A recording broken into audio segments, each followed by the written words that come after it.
Quickly, here are 8 steps to changing an engine air filter in a 2015 F-150. Step 1. Buy the air filter, link in description. Step 2. Pop the hood. Step 3. Release the 2 front clips on the air filter housing. Step 4.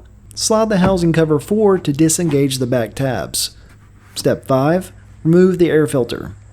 Step 6. Install the new air filter. Step 7. Slide the housing cover back tabs into place. Step 8.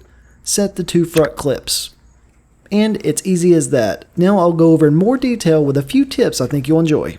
The first tip is to buy your filter from Amazon. The shop that changed my oil recently tried to sell me one for $55 installed. As you can tell from this video, it's a quick and easy install, and you can get the OEM filter from Amazon for $13.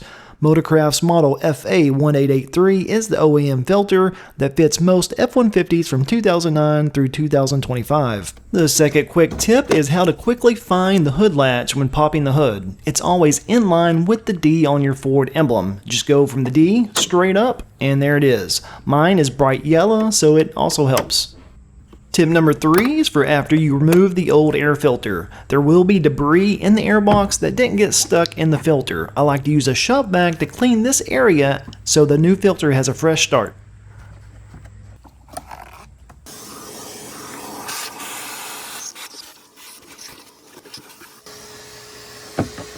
Tip number 4 is probably my favorite. Once you unpackage the new filter, check the mileage on your truck. Then get a Sharpie and put the current mileage and date on the side of the filter. Ford recommends you change your filter every 15 to 30,000 miles, 15 for dusty environments, and 30 for standard driving conditions. Having the mileage on the side will help you keep up with that. It'll also allow you to catch shady oil change shops that bring you an old dirty filter and try to talk you into buying their overpriced filter. If they bring you one and you don't see your handwriting on the side, you know the shop is trying to scam you. I hope you found this quick guide and the tips helpful, and if you have any other tips in mind, please leave them down in the comments.